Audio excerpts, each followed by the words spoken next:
Shalom and Chag Sameach. Here we are in our Sukkah, as we are every year at this time. Sukkot is one of the most joyous of Jewish holidays, inasmuch as we have finished that very intense, very serious period in our calendar we call the High Holidays. During Rosh Hashanah and Yom Kippur, we repent, we get right with each other and right with God, and it's very serious business. 5 days after Yom Kippur, we gather in these temporary huts, these dwellings that we call Sukkot, and we celebrate for 7 days. We are commanded to dwell in our Sukkot, at least to come into them and to enjoy a meal or two and to rejoice. Now, I would like to teach you today the blessings for dwelling in the Sukkah and the blessing for the waving of the lulav. Let's take a look at these blessings, and then I'm going to show you how to wave the lulav. The blessing for dwelling in the Sukkah is Baruch Atah Adonai Eloheinu Melech Haolam Asher Kiddushanu B'mitzvot Tav Vitzivanu L'shev Basukkah. Our praise to you, eternal our God, sovereign of all. You hallow us with your mitzvot and command us to dwell in the Sukkah. Here we have the four species. We have the lulav, which is the palm frond. We have 3 sprigs of myrtle. We call this the hadas. And 2 sprigs of willow, and the etrog. So we take the lulav with the willow and the myrtle in our right hand, and we take the etrog in our left hand, and we put them together. Now, you may notice that the etrog has 2 stems. This is called the pitum, and this is it's not the natural stem, or it's not really actually a stem. It looks like a stem. And we have the stem that once connected the etrog to the tree. We point the real stem, the stem that connected the etrog to the tree, upward, and we take the etrog and we place it with the other 3 species. And then we say the blessing. Baruch Atah Adonai Eloheinu Melech Haolam Asher Kiddushanu B'mitzvot Tav Vitzivanu Al Nitilat Lulav. Our praise to you, eternal our God, sovereign of all, whose mitzvot teaches us holiness and who instructs us to take up the lulav. After we have recited the blessing, we turn the etrog over so the pitum points upward. We face east and we shake the lulav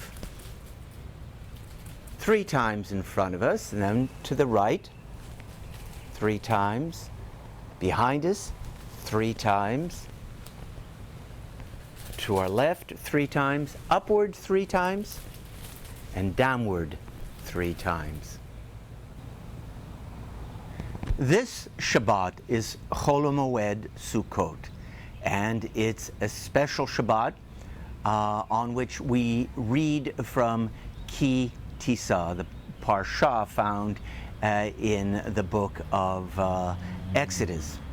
Now, there's some discussion as to whether the commandment to live in Sukkot was a commandment to actually build a physical structure such as this, or was it a symbolic, a metaphoric kind of idea?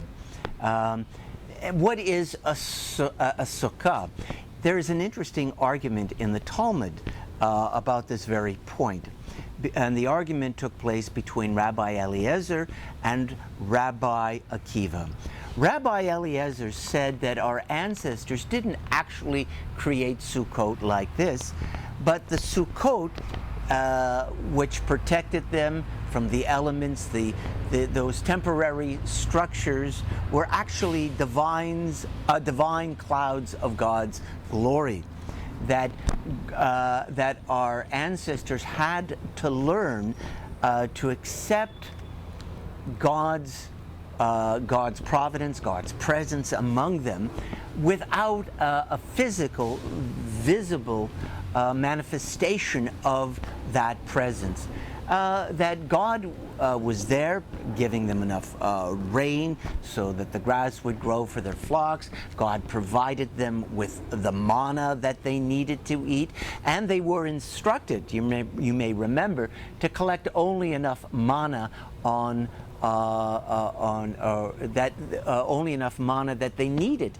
They were given an extra portion on Friday, so they did not collect it on Shabbat. They had to learn to have faith in God without a physical manifestation.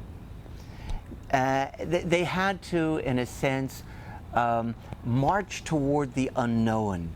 God had taken them out of Egypt, and God had told them that they would inherit the land of Canaan, but they had to do so with complete faith in God. Now, Akiva, on the other hand, said, no, mamash asu lahem.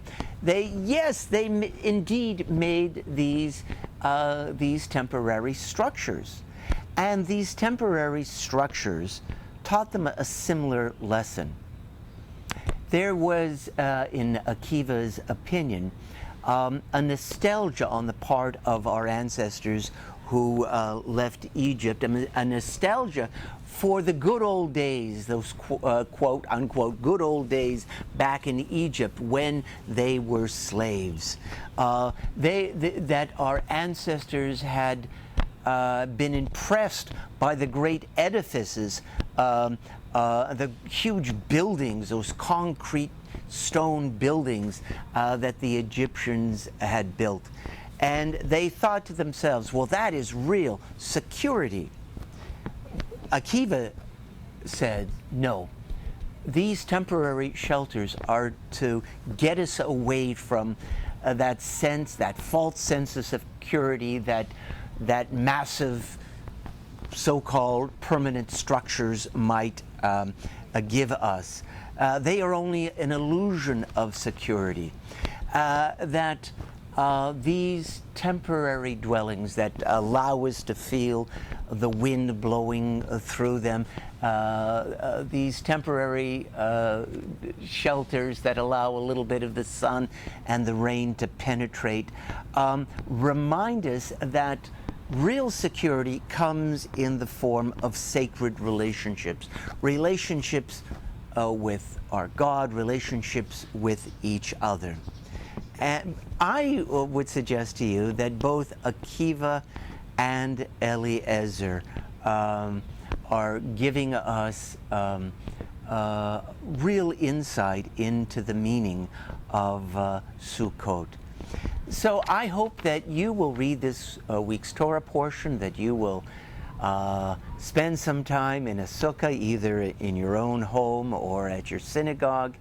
And I wish you and your family a Chag Sameach, a joyous festival, and Shabbat Shalom.